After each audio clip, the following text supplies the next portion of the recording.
নিপকোৰ বানত সৰ্বস্বান্ত খুমটাইৰ শ কৃষক মৰঙীৰ 546.16 হেক্টৰ কৃষিভূমি অনিষ্ট হ'ল বানত। নুমলীগড়ত নিপকো শ্ৰেষ্ঠ বানৰ সপ্তমটো দিন। বান কমিল যদিও দুৰ্দশাৰ অন্ত নোহোৱা হৈছে বন্যাতৰ। কষ্টৰ খেতি অনিষ্ট হোৱাত মূৰে কপালে হাত দিবলগীয়া অৱস্থা এতিয়া কৃষকৰ। মই বৰ্তমান উপস্থিত আছো চেঁচামুখ অঞ্চলত মৰঙী মৌজাৰ। মোৰ কেমেৰা সতীৰ্থই পৰিৱেশ দেখুৱাবলৈ অনুৰোধ কৰিম।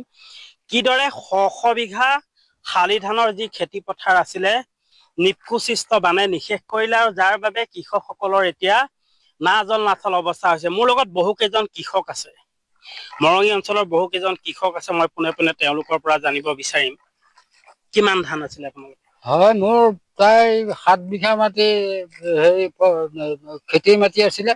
ৰুইছিলো টকা পইচা খৰচ কৰি, আৰু তেনেধৰণে আন ৰাইজেও তেনে খেতি কৰি খৰচা কৰি খেতি কৰিছিলে, কিন্তু তাৰ ফলাফল এতিয়া বানপানীয়ে চব জয় পেলালে।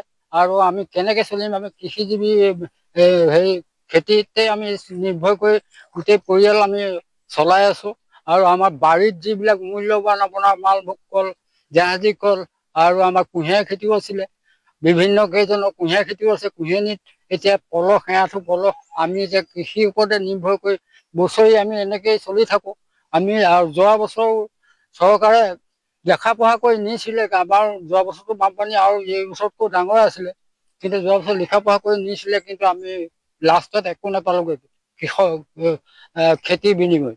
কিন্তু একো আমি লাভ কৰা নাই চৰকাৰৰ ফালৰ পৰা। কিন্তু এই বছৰ আমি সকলো ৰাইজে আমি এই পথাৰতে আমি পথাৰ পতন কৰি আছো। কিন্তু আমি এইবাৰ পাম বুলি আমি আশা কৰিছো চৰকাৰৰ ফালৰ পৰা কিবা এটা। কিন্তু পালেহে আমি উপকৃত হ'ম, নহ'লে আমাৰ একেবাৰে নিৰুপায়, আমাৰ একদম নিচৰা হৈ গলো। হাঁহ পানী পথাৰত নচৰা হৈছে, আমাৰ বিলৈ এনেকুৱা হৈছে। এতিয়াও পথাৰৰ পানী ওলাই শেষ হোৱা নাই। নিশ্চয়কৈ নিপকো সৃষ্ট বানে ৰাজহাড় ভাঙিলে এইসকল কৃষকৰ, আৰু এতিয়া কৃষকসকলৰ মাজত এক হাহাকাৰ পৰিৱেশ। কাৰণ তেওঁলোকৰ মূল জীৱিকাৰ পথ এই খেতি, আৰু সেই খেতি নিপকো সৃষ্ট বানে সম্পূৰ্ণৰূপে তছনছ কৰিলে। মোৰ লগত আৰু কেইজনমান কৃষক আছে, মই জানিব বিচাৰিম আপোনাৰ কিমান ধান আছে? মোৰ এতিয়া নাই, 2 মাটি ধান খেতি কৰিছিলো, চব ৰঞ্জিতে দিয়া আছিলে। এতিয়া ধান এতিয়া গোটেই সজাল ধৰা ধান গোটেই মাৰি আদায় কৰি দিলে। এতিয়াও কঠীয়াও পাবলৈ নাই। ৰাইজৰ এনেকুৱাই বিপদ হৈছে।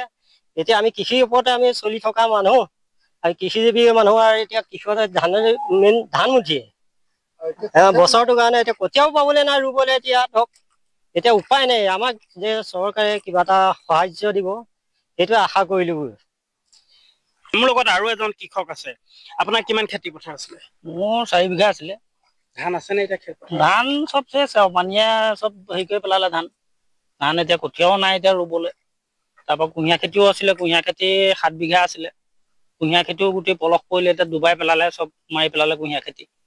গতিকে আমি এতিয়া কেনেকে হেৰি কৰিম? আমি এতিয়া খেতিৰ ওপৰতে নিৰ্ভৰ কৰি থকা হৈছিলে। গতিকে এতিয়া আমি এইবাৰ আশা কৰিছো, এইবাৰো আমাৰ পানী সোমাইছিলে, তেনেকে লিখা পঢ়া কৰি নিছিলে, কিন্তু আমি একো সাহায্য নাপালো।